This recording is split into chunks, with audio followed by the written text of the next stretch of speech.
Welcome back to another gentle journey into the world of philosophy, where ancient wisdom meets modern contemplation, and where the deepest questions humanity has ever asked drift softly through the corridors of time. Tonight, we're settling in with one of history's most fascinating figures, a man who changed the very nature of thinking itself, yet claimed to know nothing at all. His name was Socrates, and his approach to life, knowledge, and human nature offers us something truly profound, a way of seeing the world that's both challenging and deeply comforting. As always, this is a space for reflection and rest. You don't need to take notes or memorize anything. You don't need to solve life's great mysteries before morning. Just let the words wash over you like a gentle stream, carrying with them the thoughts and insights of a man who lived over 2,000 years ago, yet whose questions feel as fresh and relevant as if they were asked yesterday. Before we begin our quiet exploration of Socratic wisdom, I'd love to know where you're listening from tonight. Are you tucked into bed in a cozy apartment in Copenhagen, watching the late evening light fade through your window? Perhaps you're listening from a comfortable chair in Melbourne, taking a break from the day's responsibilities. Or maybe you're somewhere entirely different, letting these ancient ideas accompany you as you wind down. Wherever you are, know that you're part of a gentle community of curious minds scattered across the globe, all drawn to the timeless appeal of philosophical reflection. Tonight's journey is intended purely for contemplation and relaxation, not as any form of professional guidance or therapeutic advice. So settle in, get comfortable, and prepare to meet one of history's most intriguing teachers, a man who turned ignorance into wisdom and questions into a way of life. Let's begin with a scene.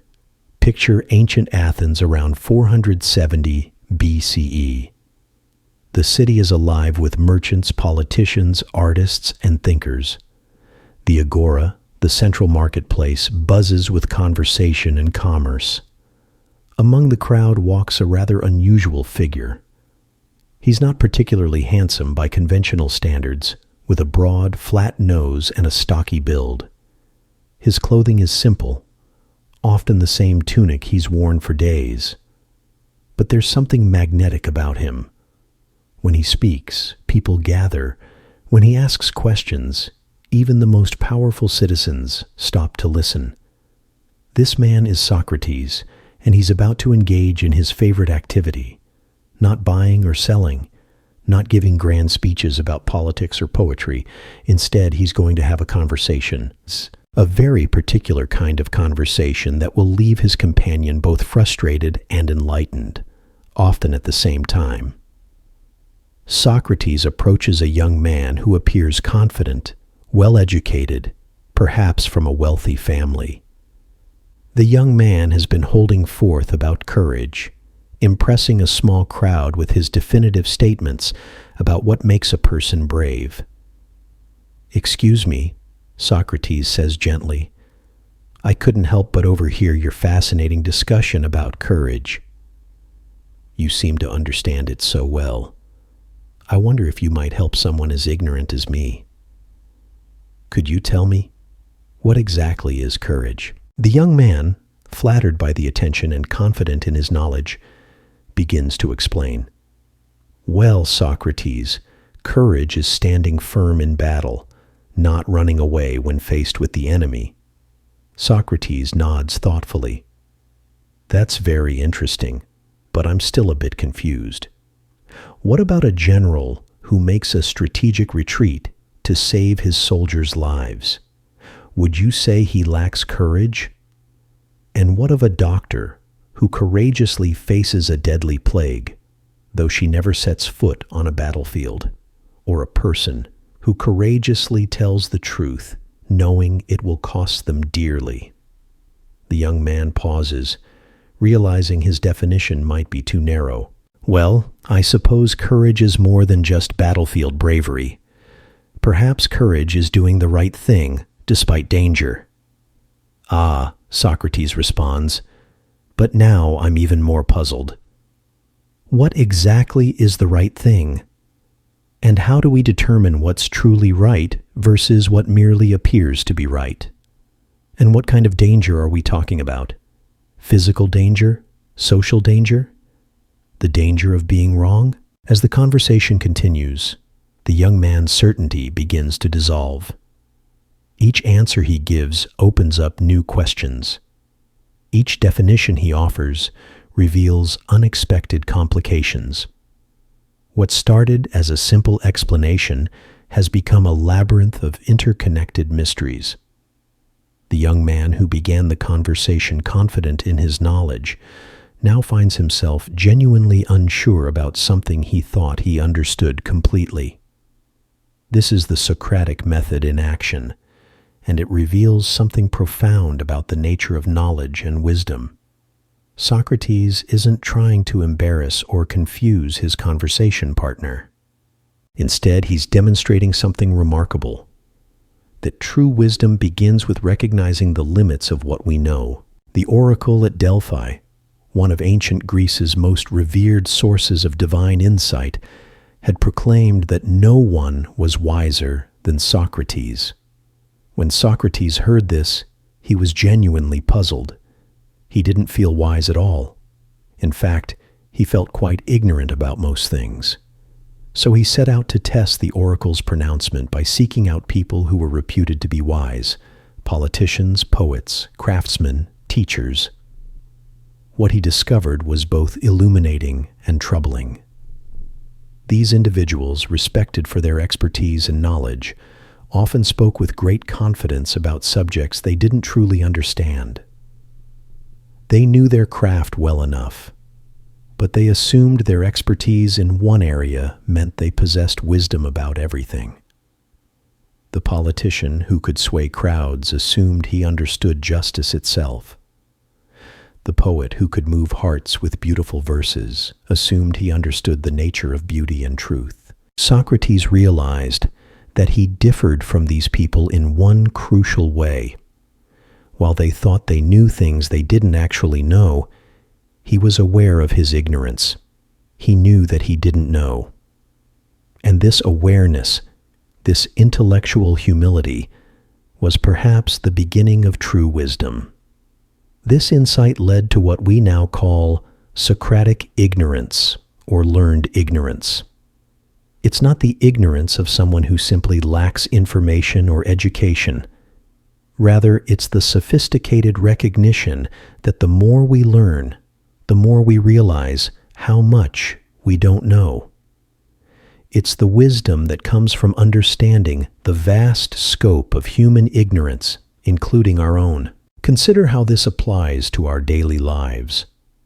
How often do we find ourselves arguing passionately about complex issues, politics, relationships, morality, the meaning of life based on incomplete information or unexamined assumptions? How often do we mistake our opinions for facts, our preferences for universal truths? Socrates suggests a different approach. Instead of rushing to judgment, what if we began with questions? Instead of defending our positions, what if we explored them? Instead of assuming we understand, what if we investigated what understanding really means? This doesn't mean we should become paralyzed by uncertainty or abandon all beliefs and convictions. Rather, it means holding our ideas lightly, remaining open to new evidence and perspectives, and maintaining what Buddhist traditions call beginner's mind, a state of openness, eagerness, and freedom from preconceptions. There's something deeply restful about this approach to knowledge. When we stop pretending to have all the answers, when we release ourselves from the exhausting burden of needing to be right about everything, we create space for genuine curiosity and wonder. We can approach life's great questions not as problems to be solved once and for all, but as mysteries to be explored with patience and humility. Socrates also believed that this kind of questioning led to something profoundly important: self-knowledge. His famous declaration, "The unexamined life is not worth living," wasn't meant as a harsh judgment, but as an invitation to the most important journey we can take, the journey inward. But what does it mean to examine one's life?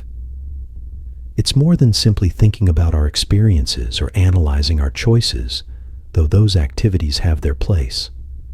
Socratic self-examination involves questioning our fundamental assumptions about what makes life worth living, what constitutes happiness, what we mean when we talk about good and evil, justice and injustice. It means asking ourselves uncomfortable questions. Do I really believe what I claim to believe, or am I simply repeating ideas I've inherited from others? When I say I value honesty, do my actions consistently reflect this value? What do I mean when I say I want to be happy, and are the things I pursue actually likely to bring about that happiness? This kind of self-questioning isn't meant to lead us into endless cycles of doubt and self-criticism. Instead, it's designed to help us live more authentically, aligning our actions with our deepest values, and understanding more clearly what those values actually are. Socrates had a profound belief that no one does wrong willingly. This might sound naive at first. After all, we see people making harmful choices all the time, often while fully aware that their actions will cause pain to themselves or others. But Socrates had a more subtle point in mind.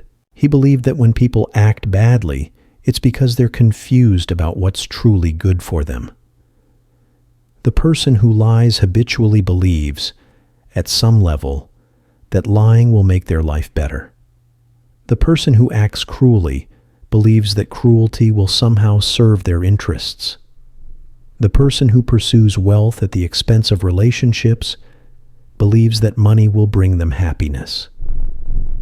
According to Socrates, if these individuals truly understood that their actions were harmful to their own well-being, they would choose differently. Evil, in this view, is a form of ignorance. And if evil is ignorance, then wisdom and knowledge become not just intellectual pursuits, but moral imperatives. This perspective offers a remarkably compassionate way of viewing human failings, including our own. Instead of condemning people for their mistakes, we can see them as confused or misguided. Instead of harsh self-judgment when we fall short of our ideals, we can approach our failures with curiosity. What did I misunderstand about this situation? What knowledge do I need to develop to make better choices in the future? This doesn't mean we should excuse harmful behavior or avoid accountability. Rather, it suggests that lasting change comes not from punishment alone, but from helping people understand why certain choices ultimately work against their own deepest interests and well-being. Think about your own experience with personal growth. When have you made the most significant positive changes in your life? Likely, it wasn't when someone forced you to change through external pressure, but when you genuinely understood why the change would benefit you. When you truly grasped that a particular habit was making you unhappy, or that a certain pattern of thinking was limiting your potential, the motivation to change arose naturally from within. This insight leads us to one of Socrates' most revolutionary ideas about teaching and learning. He believed that knowledge couldn't simply be transferred from one person to another, like water poured from one vessel into another. Instead, he saw himself as a kind of midwife, helping others give birth to understanding that was already within them. Picture Socrates in conversation again, but this time with a young slave boy who has never studied geometry. Through careful questioning, Socrates helps the boy discover mathematical truths about triangles and squares. The boy doesn't memorize formulas or accept theorems on authority. Instead, through the process of inquiry, he arrives at understanding through his own reasoning. This approach to learning, sometimes called the Socratic method, suggests something profound about human nature, that we all possess an innate capacity for wisdom and understanding. The teacher's role isn't to fill empty minds with information, but to awaken the intelligence that already exists within each person. Consider how this might apply to your own learning and growth. Instead of passively consuming information or accepting ideas because they come from authority figures, what would it mean to approach knowledge as something you discover rather than something you receive? How might your understanding deepen if you engaged with ideas through questioning rather than memorization? This approach requires patience, both with ourselves and with the learning process. It means tolerating uncertainty and confusion as natural parts of coming to understand something deeply. It means being willing to have our assumptions challenged and our certainties dissolved, knowing that this dissolution often precedes genuine insight. There's something particularly soothing about this view of learning, especially in our age of information overload and expert opinions on every subject. Instead of feeling pressured to know everything or to have immediate answers to complex questions, we can relax into the process of inquiry itself. We can trust that understanding will emerge naturally if we remain genuinely curious and willing to examine our beliefs. Socrates also had fascinating things to say about friendship and human relationships. He believed that true friendship was based on mutual pursuit of wisdom and virtue, rather than merely shared pleasures or mutual benefit. The deepest friendships, in his view, were those in which people helped each other become better versions of themselves. This doesn't mean that Socratic friendship is stern or humorless. In fact, Socrates was known for his wit and his ability to make philosophical discussions engaging and even entertaining. But underlying the humor was a serious commitment to truth and growth.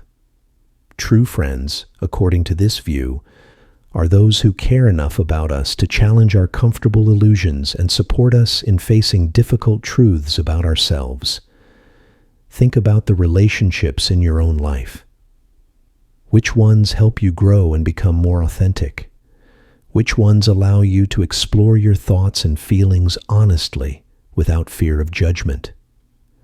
These relationships, whether romantic, familial, or platonic, embody something of the Socratic ideal of friendship. This kind of relationship requires vulnerability and courage from all parties involved. It means being willing to admit when we don't understand something, to acknowledge when we've made mistakes, and to remain open to perspectives that might challenge our existing worldview. It also means creating space for others to be similarly vulnerable, offering them the gift of genuine curiosity rather than quick judgment. In our modern world, where social media often rewards confident opinions over thoughtful questions, and where admitting uncertainty can feel like weakness, there's something revolutionary about embracing Socratic ignorance in our relationships.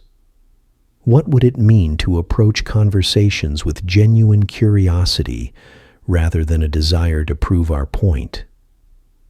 How might our connections deepen if we focused more on understanding others than on being understood ourselves? Socrates lived during a time of great political upheaval in Athens.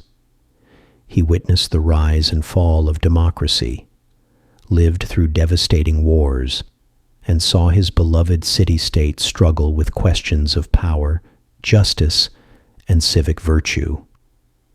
Yet rather than retreating from these challenges or becoming cynical about human nature, he maintained his commitment to dialogue and inquiry.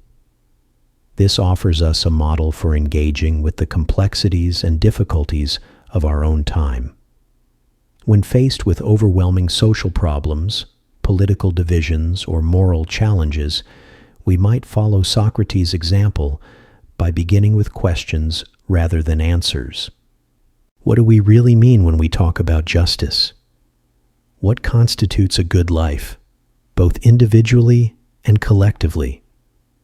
How do we balance personal freedom with social responsibility? These questions don't have simple answers, and Socrates would be the first to admit that. But the act of engaging with them seriously, of examining our assumptions and listening carefully to different perspectives, might lead us toward greater wisdom and more compassionate action. The Socratic approach also suggests that political and social change begins with personal transformation. Before we can create a more just society, we need to understand what justice means. Before we can build better communities, we need to examine what we value and why. The work of questioning and self-examination that Socrates advocated isn't separate from the work of social engagement. It's the foundation upon which meaningful engagement becomes possible. As Socrates aged, his commitment to questioning and dialogue never wavered, even when it put him in danger. The political climate in Athens grew increasingly volatile, and his method of challenging assumptions and exposing ignorance made him enemies among those in power. Some saw his influence on young people as corrupting, his questions as undermining traditional values and beliefs. Eventually, Socrates was brought to trial on charges of corrupting the youth and impiety toward the gods. He could have easily avoided conviction by moderating his approach, by promising to stop his philosophical activities, or by appealing to the emotions of the jury. Instead, he used his trial as another opportunity for philosophical inquiry, questioning the very nature of wisdom, virtue, and the good life. When offered the opportunity to propose an alternative to the death penalty, Socrates suggested with characteristic irony that he should be given free meals for life as a public benefactor. He genuinely believed that his work of questioning and dialogue was a service to the city, even if the city didn't recognize it as such. This unwavering commitment to his principles, even in the face of death, reveals something profound about the Socratic approach to life. It suggests that there are some things more important than physical safety or social approval: the integrity of one's beliefs, the commitment to truth-seeking, and the courage to live according to one's deepest convictions. Yet Socrates' final days weren't characterized by bitterness or despair. According to Plato's account, he spent his last hours in philosophical discussion with his friends, exploring questions about the nature of the soul and the possibility of life after death. Even facing execution, he remained curious, thoughtful, and engaged with the great mysteries of existence. This image of Socrates in his final hours offers us something profound about how to face difficulty and uncertainty in our own lives. When confronted with challenges we cannot control, we can still choose how to respond.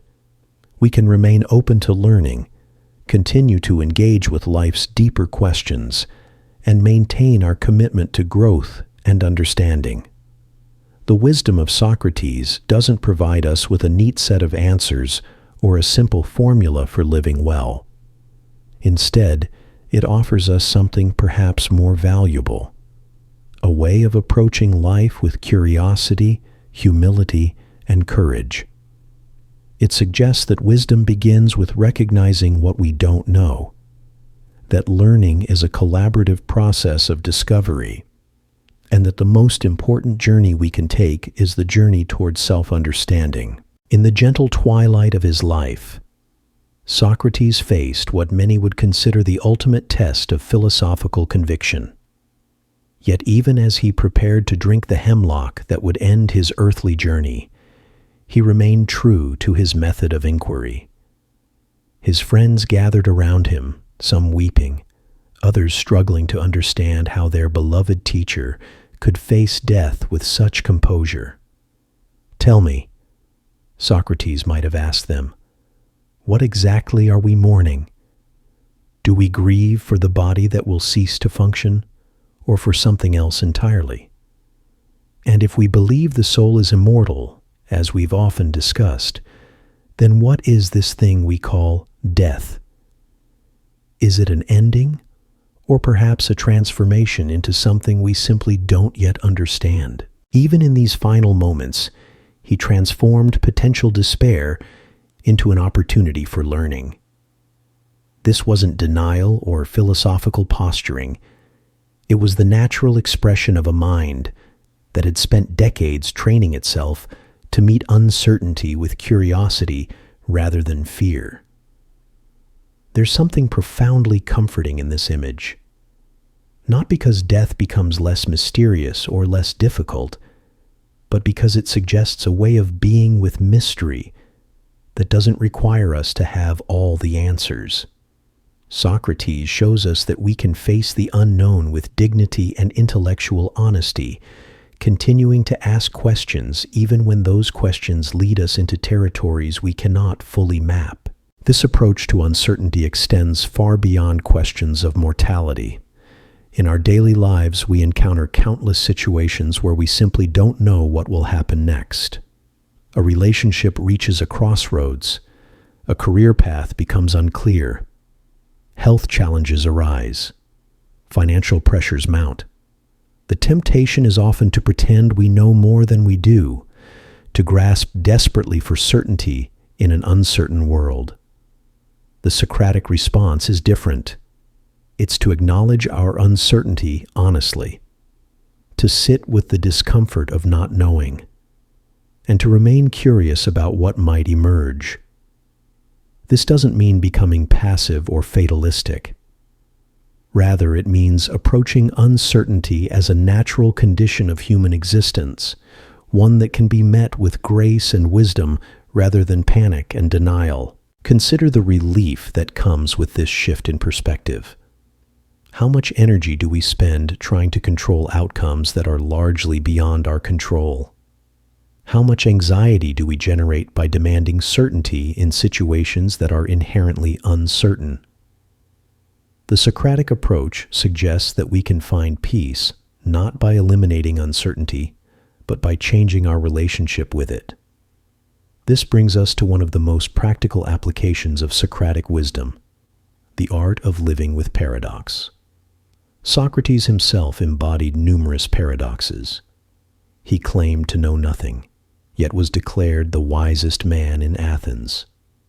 He never wrote down his teachings, yet his influence on Western thought is immeasurable. He was deeply engaged with his community, yet maintained a kind of detachment from conventional success and status.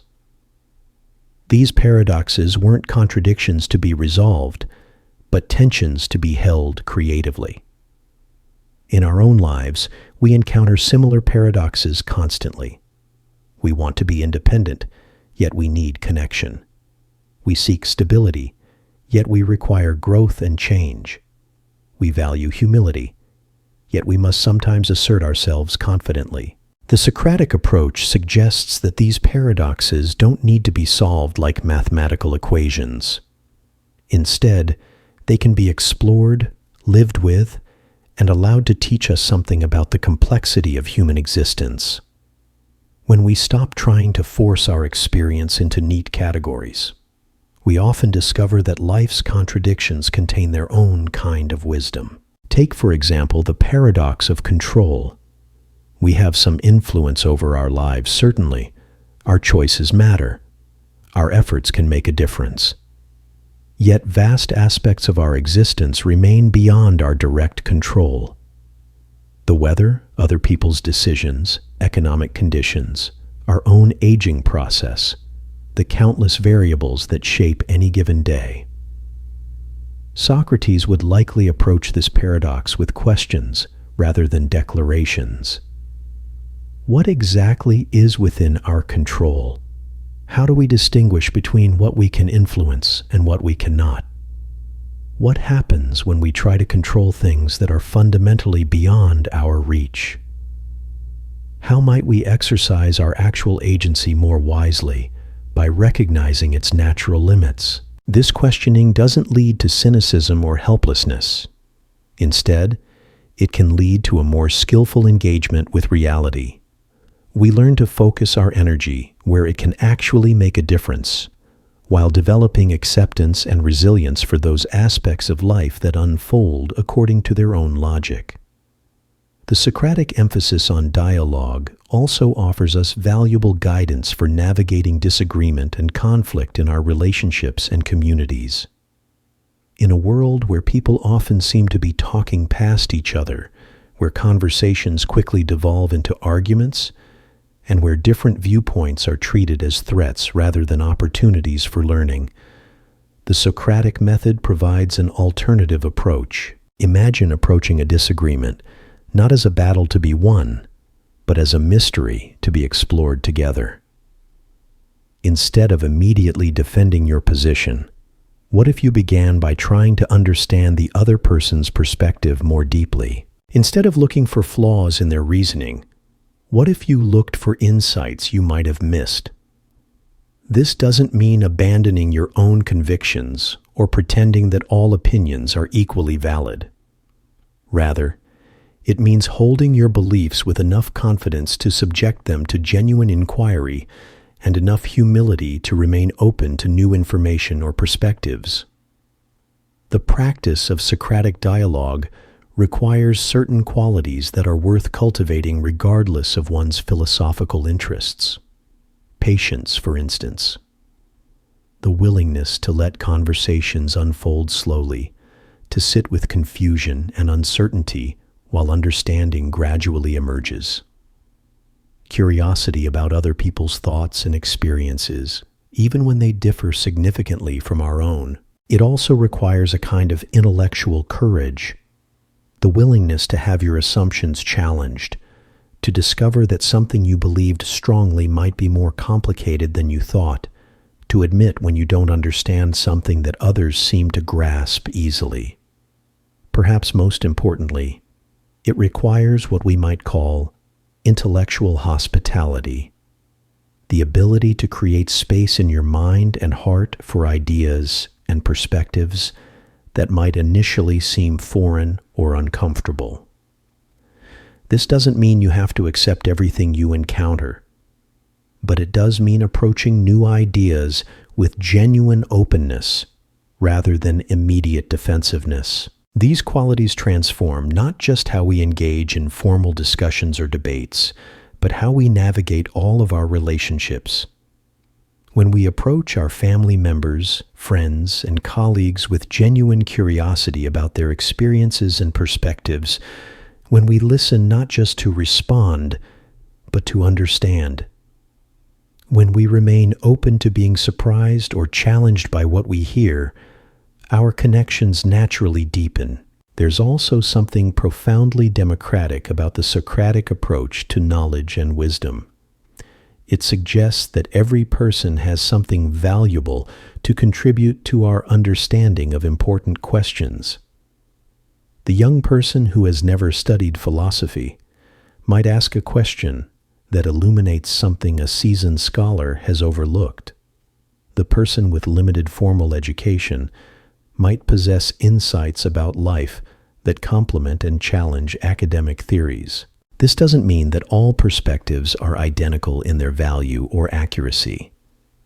Expertise and experience clearly matter, but it does mean that wisdom can emerge from unexpected sources, and that the process of inquiry is enriched when it includes diverse voices and viewpoints.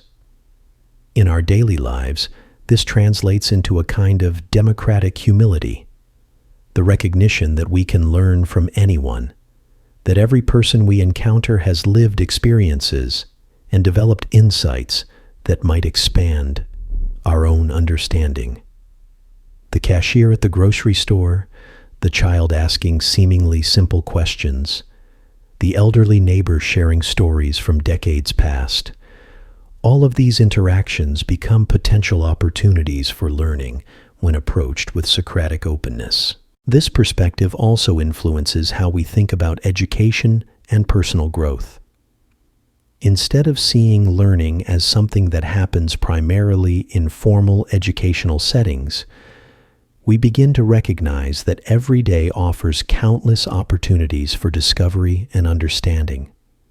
Every conversation, every challenge, every moment of confusion or surprise becomes part of our ongoing education in the art of being human.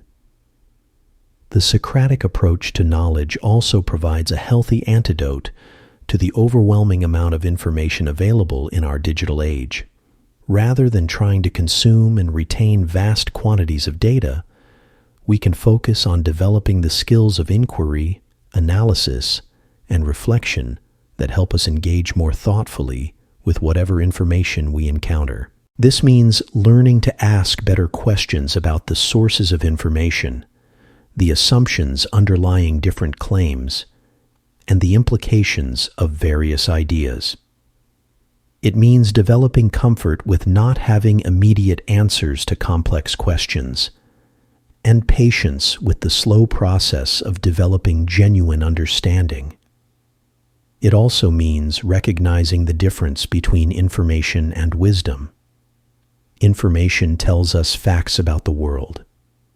Wisdom helps us understand what those facts mean, how they relate to other things we know, and how we might live more skillfully in light of what we've learned. Socrates reminds us that wisdom isn't primarily about accumulating knowledge, but about developing the capacity for ongoing inquiry and reflection. It's not about reaching a final destination where all questions are answered, but about traveling more thoughtfully along the path of learning and discovery. This journey of inquiry naturally leads us toward greater self-awareness. As we question our assumptions about the world, we inevitably encounter questions about ourselves. What do we really value? What beliefs guide our decisions? How do our actions align with our stated principles? What patterns of thinking and feeling shape our experience? This self-examination isn't meant to be harsh or judgmental. Socrates approached self-knowledge with the same spirit of curious inquiry he brought to philosophical discussions. The goal isn't to catalog our flaws or to achieve some impossible standard of perfection. Rather, it's to understand ourselves more clearly so that we can live more authentically and make choices that truly serve our well-being and that of others. This process of self-discovery often reveals surprising things. We might discover that some of our strongest opinions are based on assumptions we've never really examined. We might find that certain fears that feel overwhelming are actually rooted in misunderstandings about ourselves or our circumstances. We might realize that some of our most cherished goals don't actually align with what brings us genuine satisfaction and meaning. These discoveries can initially feel unsettling, like having the ground shift beneath our feet, but they can also be profoundly liberating. When we let go of ideas about ourselves that were never really accurate, we create space for more authentic ways of being. When we release goals that were never truly our own, we can pursue directions that genuinely resonate with our deepest values and aspirations. The Socratic commitment to self-knowledge also helps us develop what psychologists today might call emotional intelligence. By examining our thoughts and feelings with curiosity rather than immediate judgment, we begin to understand the patterns and triggers that shape our emotional responses.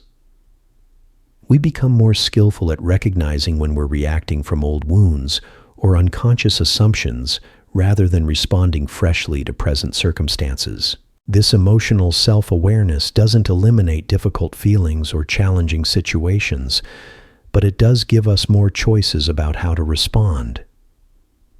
When we understand our own patterns more clearly, we can choose more consciously how to engage with whatever life presents. As we near the end of our gentle exploration of Socratic wisdom, it's worth reflecting on how these ancient insights might settle into the quiet moments of our daily lives.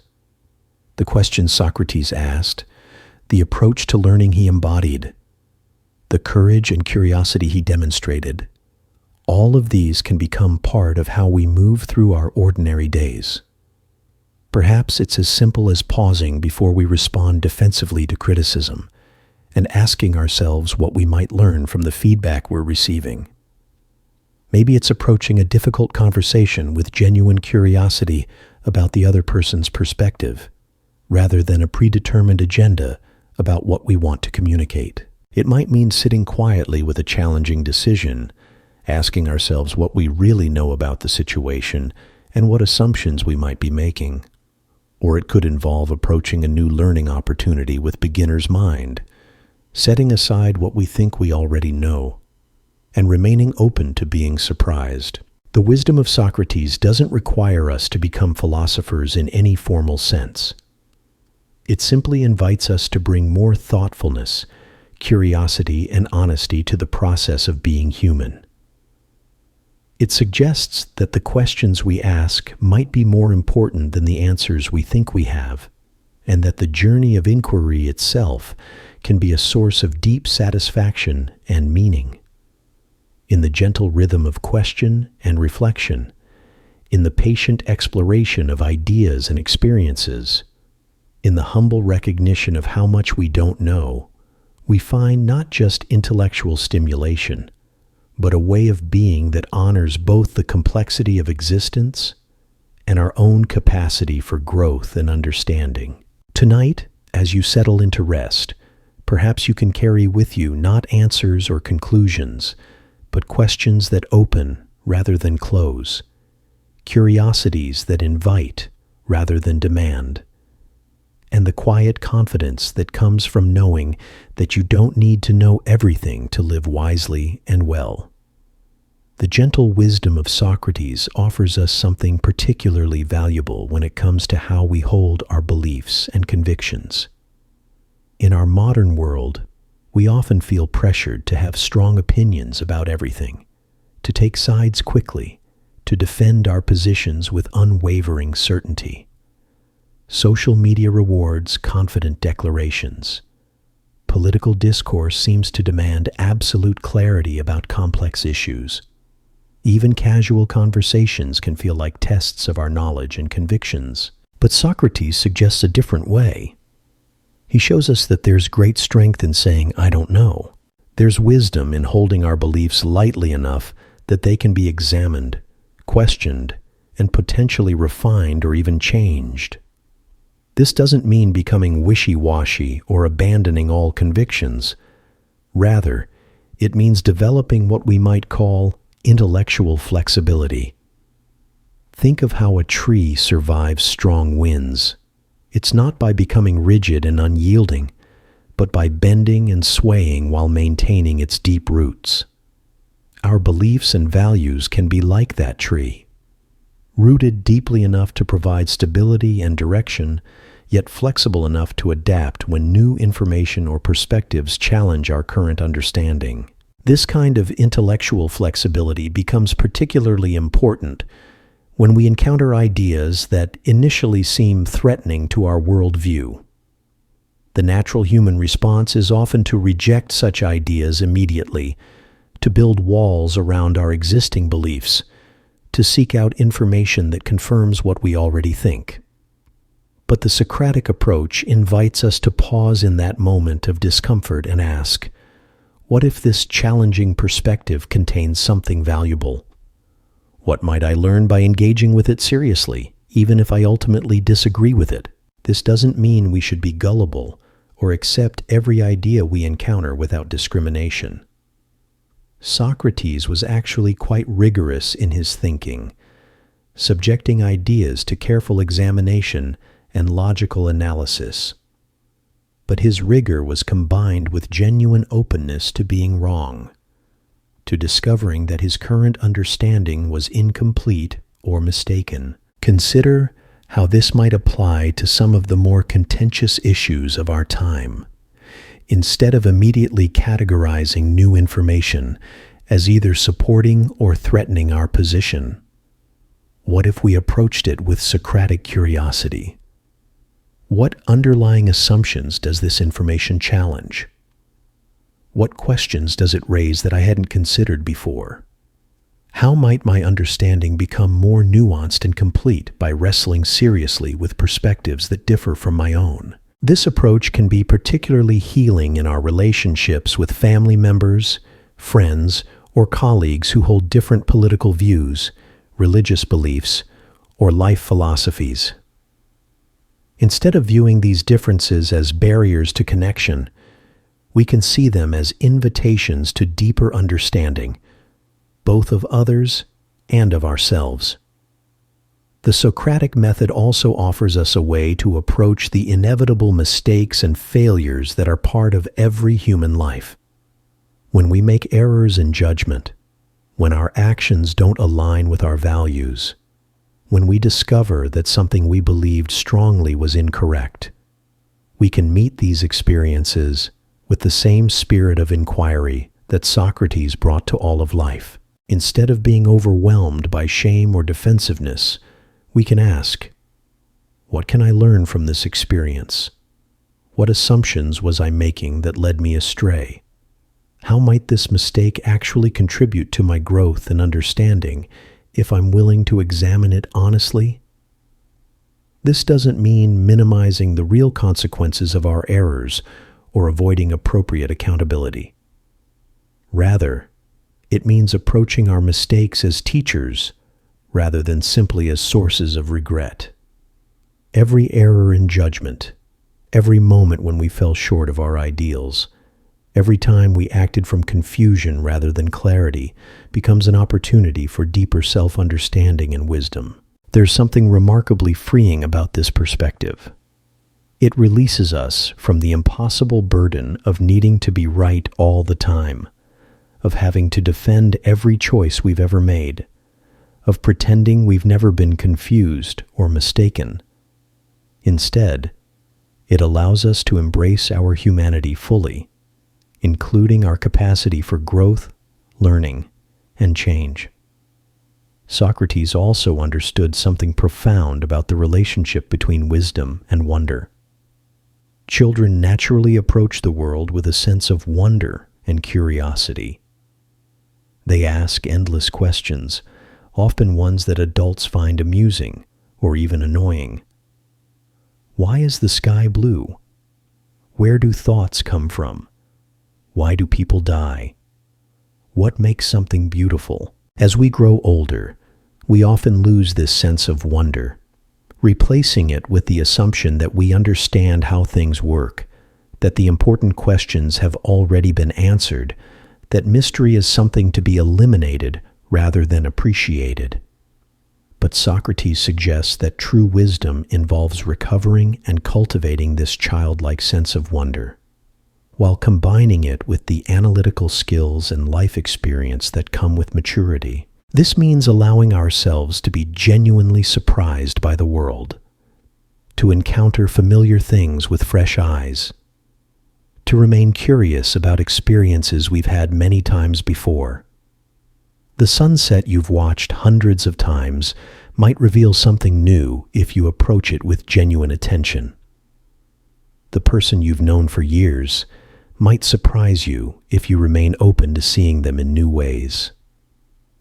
This cultivated wonder extends to our inner lives as well. How often do we really pay attention to the miracle of consciousness itself?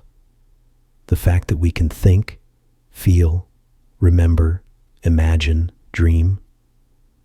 The way thoughts arise and pass away. The complex dance of emotions that colors our experience. The mysterious process by which we make decisions and form intentions. Socrates would likely suggest that these everyday miracles of human existence are worthy of the same careful attention we might give to great philosophical questions. In fact, they might be among the most important philosophical questions we can explore, precisely because they're so fundamental to our experience yet so easily taken for granted. The practice of philosophical wonder can become a kind of meditation, a way of engaging with ordinary life that reveals its extraordinary nature. Walking down a familiar street, we might notice the intricate patterns of light and shadow, the unique expressions on people's faces, the countless small interactions that make up the fabric of human community. Eating a simple meal, we might become aware of the complex chain of events that brought the food to our table, the gift of taste and nourishment, the way hunger transforms into satisfaction. This isn't about forcing artificial amazement or pretending that everything is equally wonderful. Rather, it's about developing the capacity to recognize the genuine wonder that surrounds us constantly, but which we often miss because we're focused elsewhere, or because we've become habituated to treating the remarkable as merely routine. Socrates believed that this sense of wonder was not just pleasant, but philosophically essential. Wonder is what motivates inquiry. When we stop being amazed by existence, when we think we've figured everything out, we lose the motivation to keep learning and growing. But when we maintain our capacity for wonder, every day offers new opportunities for discovery and understanding. This brings us to one of the most practical aspects of Socratic wisdom, how it can help us navigate the inevitable difficulties and challenges of human life. Pain, loss, disappointment, conflict, uncertainty. These are not philosophical abstractions, but lived realities that we all encounter. The question is not whether we'll face such challenges, but how we'll meet them when they arise.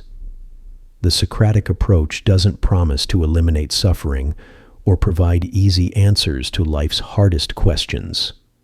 Instead, it offers us a way of engaging with difficulty that can transform our relationship to it.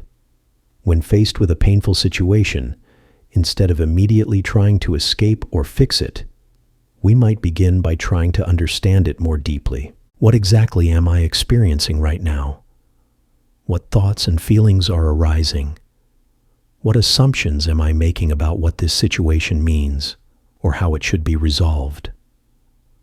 What might I learn about myself, about life, about what really matters, by paying careful attention to this difficult experience? This kind of inquiry doesn't make pain disappear, but it can prevent us from adding unnecessary suffering through our reactions to the pain. Often, our initial discomfort is compounded by our stories about what the discomfort means, our resistance to feeling it, our anxiety about how long it might last, or our anger at the fact that we're experiencing it at all. The Socratic approach suggests that we can learn to distinguish between the actual difficulty we're facing and the additional layers of suffering we create through our interpretations and reactions. This distinction can be profoundly helpful, allowing us to respond more skillfully to whatever challenges arise. It also helps us recognize that difficult experiences, while genuinely painful, are also opportunities for growth and learning. This doesn't mean we should seek out suffering or pretend that painful experiences are actually pleasant. Rather, it means remaining open to whatever wisdom might emerge from engaging thoughtfully with the challenges life presents. Sometimes this wisdom is practical. We learn better ways to handle similar situations in the future, or we discover inner resources we didn't know we possessed. Sometimes it's relational. Difficult experiences can deepen our compassion for others who face similar challenges, or strengthen our connections with people who support us through hard times. And sometimes the wisdom is more fundamental. We gain clearer perspective on what really matters, develop greater appreciation for ordinary moments of peace and joy, or discover that we're more resilient and adaptable than we previously believed. The key insight is that we don't have to wait until our problems are solved to begin learning from them.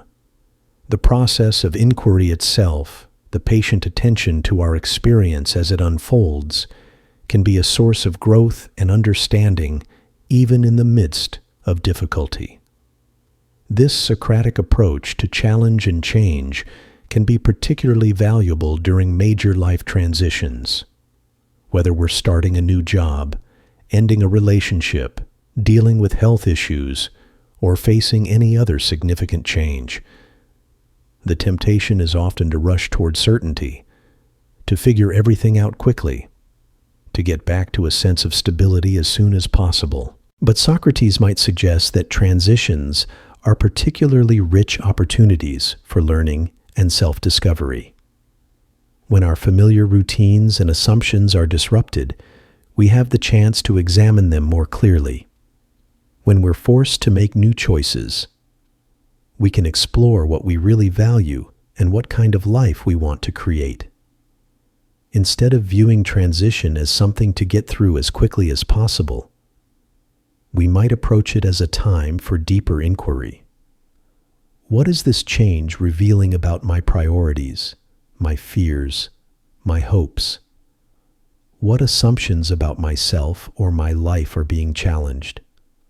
What new possibilities are emerging that I might not have noticed if I hadn't been pushed out of my comfort zone? This doesn't mean that transitions become easy or that uncertainty stops feeling uncomfortable, but it does mean that we can find meaning and value in the process of change itself, not just in whatever stability we eventually achieve on the other side. The wisdom of Socrates also extends to how we think about our relationships with others and our role in the larger community. He lived in a time of significant social and political upheaval, yet he maintained his commitment to dialogue, inquiry, and the search for truth and justice. This offers us a model for how to remain engaged with the world's problems without becoming overwhelmed by them or hardened against them. Instead of retreating into cynicism when faced with complex social issues, or rushing to simplistic solutions that make us feel better, but don't address underlying problems, we can approach these challenges with the same spirit of patient inquiry that Socrates brought to personal questions. What do we really mean when we talk about justice, equality, freedom, or the common good? How do our social problems, about what kinds of changes our individual choices, connect to larger social patterns? What assumptions are we making about human nature, about the causes possible or desirable? These questions don't have easy answers, and different people will arrive at different conclusions, even when engaging with them sincerely. But the process of asking them seriously, of examining our assumptions and listening carefully to different perspectives, can lead to more thoughtful and effective engagement with the challenges facing our communities and our world. It can also help us find ways to contribute positively, even when we feel small or powerless in the face of large problems. Every conversation in which we practice genuine listening, every interaction in which we respond to disagreement with curiosity rather than hostility, every choice to act from our deepest values rather than from fear or convenience becomes a small contribution to the kind of world we want to live in. Socrates believed that individual transformation and social transformation were intimately connected. We cannot create just and wise communities without developing justice and wisdom in ourselves. But neither can we fully develop as individuals without engaging thoughtfully with the world around us and our responsibilities to others. This integration of personal and social development is perhaps one of the most relevant aspects of Socratic wisdom for our time. In an age when people often feel torn between self-care and social engagement, between personal growth and political action, between individual fulfillment and collective responsibility, Socrates offers a vision in which these apparent opposites are actually complementary aspects of a life well lived. The questions he asked about virtue, justice, courage, and wisdom are simultaneously personal and political, individual and communal. They require us to examine our own beliefs and behaviors while also considering our relationships with others and our role in the larger human community. As we continue to explore the gentle wisdom of this ancient philosopher, we find that his insights remain remarkably fresh and relevant, not because he provided timeless answers, but because he asked timeless questions. Questions that each generation must wrestle with anew, questions that each individual must explore in the context of their own unique circumstances and experiences. The beauty of the Socratic approach is that it doesn't require us to become scholars or experts. It simply asks us to remain curious, to approach life with genuine inquiry, and to hold our beliefs and assumptions lightly enough that they can be examined and refined through experience and reflection. In this spirit of ongoing inquiry, we might ask ourselves, how can the wisdom of Socrates inform the choices I make today? How can I bring more curiosity and less defensiveness to my relationships? How can I approach challenges and uncertainties as opportunities for learning rather than simply as problems to be solved? These questions don't demand immediate answers. Indeed, part of their value lies in how they continue to unfold over time, revealing new layers of meaning as our experience and understanding deepen. Like seeds planted in the garden of consciousness, they can continue to grow and bear fruit long after we first encounter them, nourishing our ongoing journey toward greater wisdom and authenticity. The gentle philosophy of Socrates also teaches us something profound about the nature of happiness itself. In our modern world, we're surrounded by messages about what should make us happy: success, achievement, material comfort, social recognition, romantic love, physical pleasure. Yet many people who possess these things still find themselves feeling empty, restless, or unfulfilled. Others who lack them seem to radiate a quiet contentment that's difficult to explain. Socrates would likely approach this puzzle with his characteristic questions. What exactly do we mean when we say we want to be happy? Is happiness a feeling that comes and goes, or something deeper and more stable? Can we be happy while experiencing pain or difficulty? Is there a difference between pleasure and genuine well-being? Through his conversations and his own way of living, Socrates suggested that true happiness, what the Greeks called eudaimonia, wasn't primarily about getting what we want or avoiding what we don't want. Instead, it was about living in accordance with our deepest nature as rational, curious, social beings capable of wisdom and virtue. This doesn't mean that Socrates was opposed to pleasure or comfort. He wasn't advocating for unnecessary suffering or deprivation. Rather, he was suggesting that when we make pleasure or comfort our primary goal, we often end up less happy than when we focus on living authentically and developing our capacity for wisdom, courage, justice, and love. Consider your own experience with happiness. When have you felt most genuinely satisfied and content? Was it during moments of intense pleasure or excitement? Or was it perhaps during times when you felt deeply connected to your values, when you were growing and learning, when you were contributing something meaningful to others, when you felt most authentically yourself? This Socratic perspective on happiness can be particularly helpful when we're facing difficult decisions or life transitions. Instead of asking, "What will make me happy?" we might ask, "What will help me become the person I'm meant to be?" Instead of seeking the path of least resistance, we might look for the path that offers the most opportunity for growth and authentic expression. This doesn't mean choosing suffering for its own sake, but it does mean recognizing that some of life's most meaningful experiences often involve challenge, uncertainty, and the willingness to move beyond our comfort zones. The happiness that comes from meeting challenges with courage and integrity often proves more lasting and fulfilling than the happiness that comes from avoiding difficulty altogether. Socrates also understood something important about the relationship between happiness and relationships. He recognized that human beings are fundamentally social creatures, that our well-being is intimately connected to the quality of our connections with others. But he also saw that many people approach relationships in ways that ultimately undermine both their own happiness and that of others.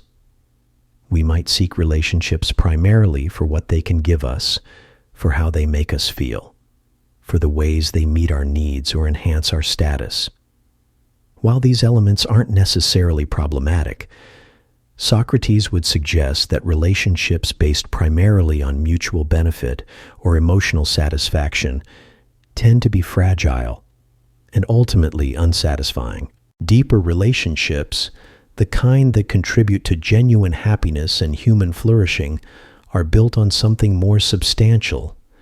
They're based on mutual respect for each other's growth and authenticity, shared commitment to truth and understanding, and the willingness to support each other's development as human beings. This means being willing to have difficult conversations when necessary, to challenge each other lovingly when we see behaviors or patterns that seem harmful, to celebrate each other's growth even when it means change in the relationship dynamic. It means approaching conflicts as opportunities to understand each other more deeply rather than as battles to be won. In practical terms, this might mean choosing to listen more than we speak in conversations, asking genuine questions about others' experiences and perspectives, being willing to admit when we've made mistakes in our relationships, and focusing more on understanding others than on being understood ourselves. These approaches to relationship don't guarantee that all our interactions will be smooth or pleasant. In fact, they often lead to more intense and challenging conversations than we might have otherwise. But they tend to create connections that are more authentic, resilient, and ultimately more satisfying than relationships built primarily on agreement, convenience, or mutual flattery.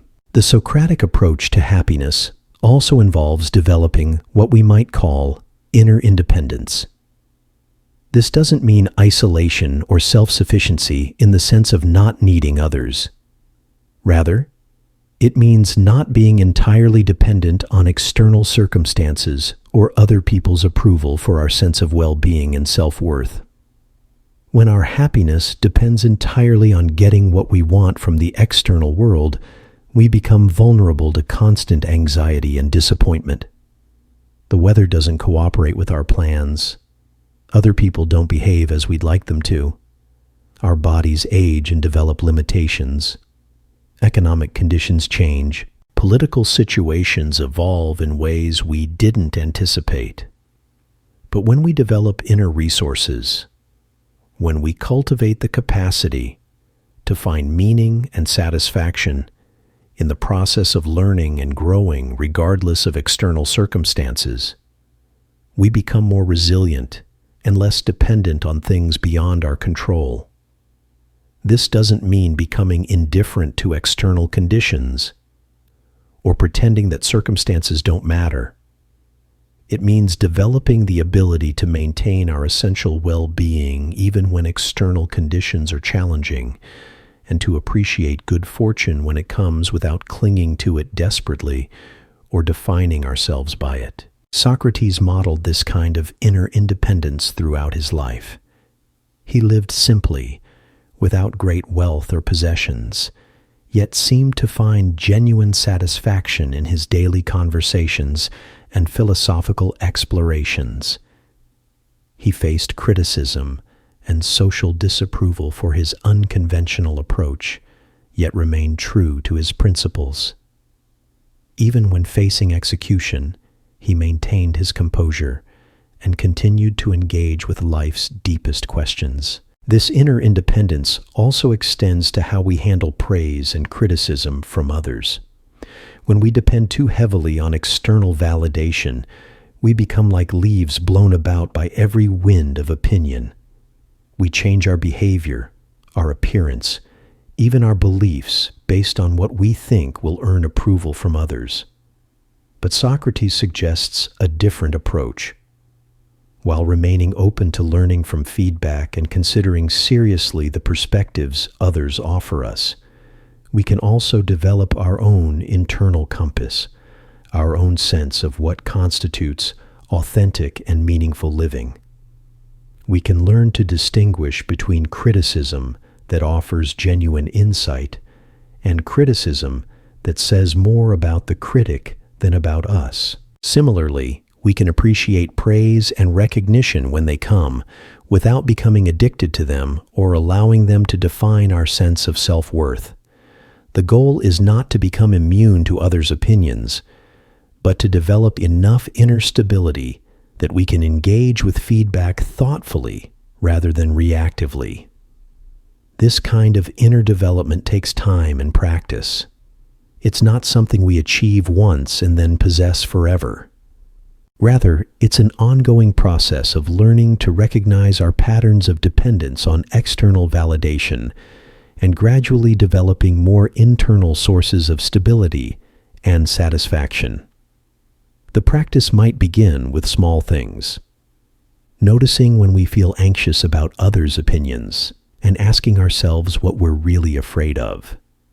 Experimenting with making choices based on our own values rather than what we think will impress others. Developing the capacity to sit quietly with ourselves without needing external stimulation or distraction. Over time, these small practices can lead to significant shifts in how we relate to ourselves and our circumstances. We begin to find that our sense of well-being becomes less dependent on getting specific outcomes or maintaining particular conditions. We develop what psychologists might call resilience, and what Socrates might simply call wisdom. This inner development also affects how we approach our work and our contributions to the world. Instead of being driven primarily by external rewards like money, status, or recognition, we can begin to focus more on the intrinsic satisfaction that comes from doing work that aligns with our values and utilizes our genuine strengths and interests. This doesn't mean that practical considerations become irrelevant. We still need to meet our material needs and fulfill our responsibilities to others. But it does mean that we can make career and life choices from a place of greater authenticity and less compulsive striving. When we're less driven by the need to prove ourselves or achieve particular external markers of success, we often discover that we're capable of more creative and meaningful contributions than we realized. We become less concerned with how our work appears to others and more focused on doing it well for its own sake. This shift in motivation often leads to better results, not because we're trying harder to achieve external success, but because we're more fully engaged with the work itself. When we're not constantly worried about how we're being perceived or whether we're meeting others' expectations, we have more energy available for creativity, learning, and genuine excellence.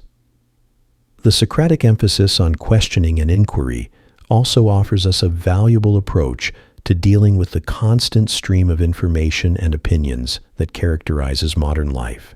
We're bombarded daily with news, advertisements, social media posts, expert opinions, and casual conversations that present us with claims about what's true, what's important, what we should believe or value or desire.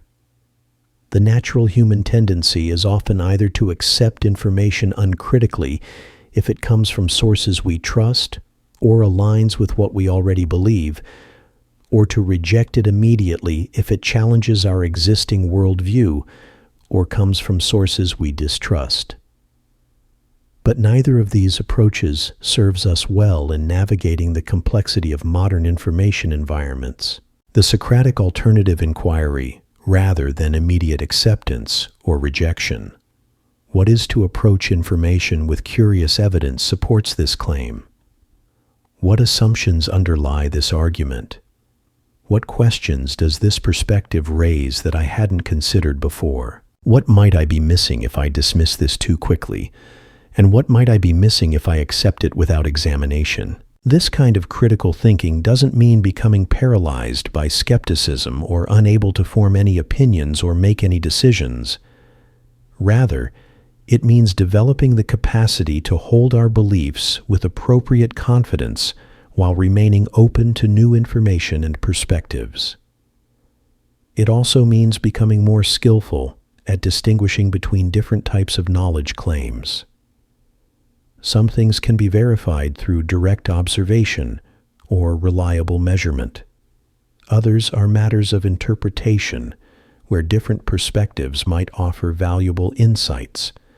Still others are questions of value or meaning, where personal experience and philosophical reflection play important roles. When we develop these skills of inquiry and discernment, we become less susceptible to manipulation and more capable of forming our own thoughtful opinions about complex issues. We also become more interesting conversation partners because we're able to engage with ideas thoughtfully rather than simply defending predetermined positions. This approach to information and ideas can be particularly valuable in our relationships with family members, friends, or colleagues who hold different political views, religious beliefs, or life philosophies. Instead of viewing conversations as opportunities to convince others that we're right, we can approach them as opportunities to understand different perspectives more deeply and perhaps to refine our own understanding in the process. This doesn't mean pretending that all viewpoints are equally valid or abandoning our own convictions, but it does mean engaging with difference in ways that honor both our own integrity and others' dignity. It means asking questions that arise from genuine curiosity rather than from the desire to trap or embarrass others. When we approach disagreement this way, we often discover that people who hold very different views from our own are more complex and thoughtful than we initially assumed. We might also discover that our own positions become stronger and more nuanced when they're tested through respectful dialogue with people who see things differently. The Socratic tradition also offers us guidance for thinking about our relationship with time and the natural rhythms of human life. In our achievement-oriented culture, we often feel pressure to maximize productivity, to accomplish as much as possible, as quickly as possible, to view any time that isn't directly contributing to measurable goals as somehow wasted.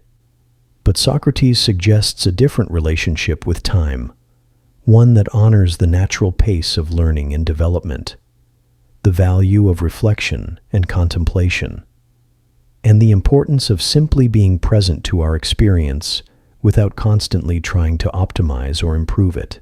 True learning, the kind that leads to wisdom and not just information, often requires what we might call marinating time.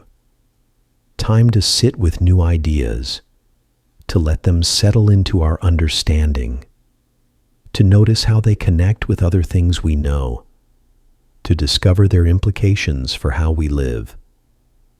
This kind of deep learning can't be rushed. It unfolds according to its own organic timeline, like a plant growing from seed to flower. We can create conditions that support this growth through reading, conversation, reflection, and practice. But we can't force it to happen faster than it naturally wants to happen. The same is true for emotional healing and personal growth.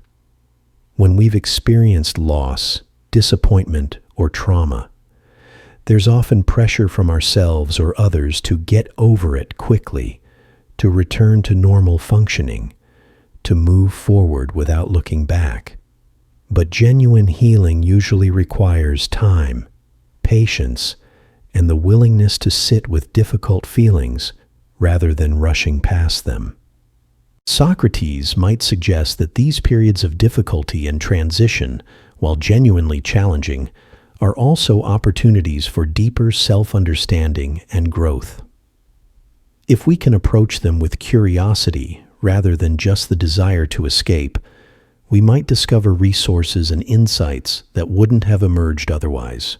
This doesn't mean wallowing in pain or using difficulty as an excuse to avoid responsibility. Rather, it means allowing natural processes of learning and healing to unfold at their own pace while we remain actively engaged with them. In practical terms, this might mean building more space for reflection and contemplation into our daily lives.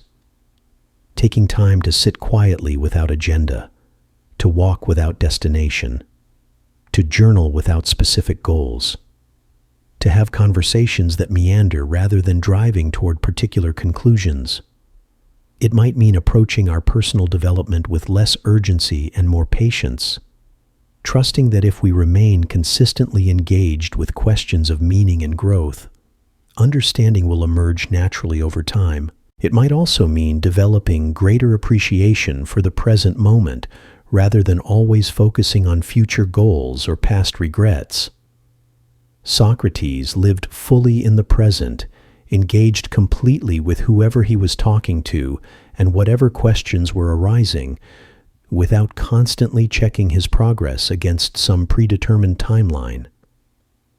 This presence to the moment doesn't mean abandoning all planning or goal setting, but it does mean holding our plans lightly enough that we can remain responsive to what's actually happening right now, rather than being so focused on where we're trying to go that we miss where we actually are.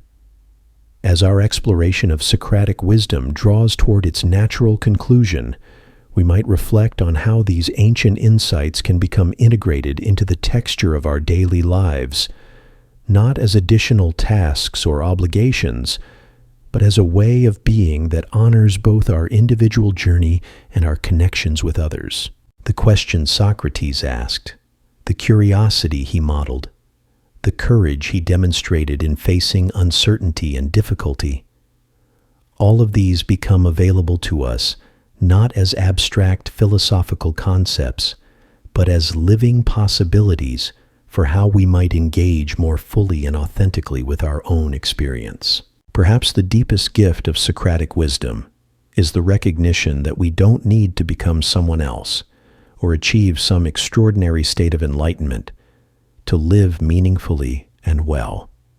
We need only to become more fully ourselves, to engage more honestly with our questions and uncertainties, and to approach both our own growth and our relationships with others from a place of genuine curiosity and care, in the gentle rhythm of question and exploration, in the patient cultivation of wonder and inquiry, in the humble recognition that wisdom is not a destination, but a way of traveling. We find not just intellectual satisfaction, but a path toward deeper authenticity and connection. The ancient voice of Socrates continues to whisper across the centuries, not with answers that close off mystery, but with questions that open us more fully to the profound adventure of being human. Tonight, as sleep begins to call softly from the edges of consciousness, we might carry with us one final insight from this remarkable philosopher who chose questions over certainty, wonder over dogma, and the examined life over comfortable assumptions. Socrates understood something that feels almost revolutionary in our current age of instant answers and algorithmic certainty. He recognized that the most profound truths about human existence cannot be Googled, downloaded, or purchased. They must be lived into, explored through the patient work of reflection, and genuine dialogue with ourselves and others. This doesn't mean retreating from the practical demands of daily life or becoming paralyzed by endless questioning. Rather, it means bringing a quality of attention and curiosity to ordinary moments that can transform them into opportunities for deeper understanding. The conversation with a colleague becomes a chance to explore different ways of seeing a shared challenge. The quiet moments before sleep become invitations to reflect gently on the day's experiences, not to judge or analyze them harshly, but to notice what they might teach us about ourselves and what we value. There's something particularly soothing about the Socratic understanding that we are all, in some fundamental sense, fellow travelers on the path of learning. No one has figured it all out completely. No one possesses final answers to life's most important questions. Even the wisest among us remain students, still curious, still open to being surprised by new insights or perspectives. This recognition can soften the edges of our relationships, making space for more genuine connection and less performative certainty. When we approach others not as opponents to be defeated in intellectual combat, but as fellow explorers of the human experience, conversations naturally become richer and more nourishing. The gentle philosopher who wandered the streets of Athens, asking questions that still echo through time, reminds us that wisdom is not about accumulating impressive knowledge or achieving some perfect state of understanding. Instead, it's about cultivating a way of being that remains open, curious, and deeply engaged with the mystery of existence itself. As your thoughts begin to settle like leaves drifting slowly to the ground, perhaps you can rest in the comfort of not needing to solve everything tonight. The questions that matter most will still be there tomorrow, patient and welcoming, ready to accompany you on whatever part of your journey unfolds next. In the space between question and answer, between knowing and unknowing, between the ancient wisdom of Socrates and your own quiet contemplations, there exists a gentle peace that needs no resolution, only recognition. Sleep well, fellow traveler. The examined life continues with each breath, each dream, each moment of awakening to the profound mystery of simply being here, now, alive and aware in this vast, curious, endlessly questioning universe. And so we reach the gentle end of our philosophical journey. Though in the truest Socratic spirit, perhaps it's more accurate to say, we've simply paused along a path that continues infinitely in all directions. Tonight, we've wandered through the marketplace of ancient Athens, sat with questions that have no easy answers, and discovered that the man declared wisest by the oracle knew himself to be profoundly ignorant. What a gift that ignorance turns out to be. In a world that often demands certainty, Socrates offers us permission to not know, to sit comfortably with mystery, to approach life's biggest questions, not as problems demanding immediate solutions, but as companions worthy of lifelong exploration. The courage to say, "I don't know," becomes not a confession of failure, but the first step toward genuine wisdom. As you settle into the quiet spaces of rest, perhaps you can carry with you the gentle reminder that you don't need to have everything figured out by morning. The questions we've explored tonight, the ones Socrates posed over 2 millennia ago, will still be there when you wake, patient and welcoming, ready to accompany you through whatever conversations and challenges tomorrow might bring. There's something deeply restful in the recognition that wisdom isn't a destination to reach, but a way of traveling. That the most important discoveries often happen not when we're grasping for answers, but when we're open to being surprised by what we don't yet understand.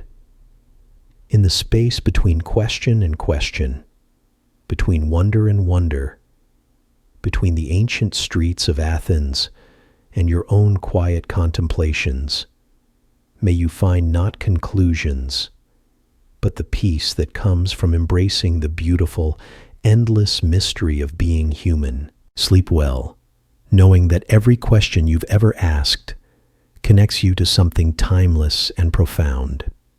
The conversation continues with each breath, each dream, each moment of gentle awakening to the remarkable fact that here you are, thinking, feeling, wondering in this vast cosmos that somehow gave rise to consciousness capable of questioning its own existence. What could be more extraordinary than that?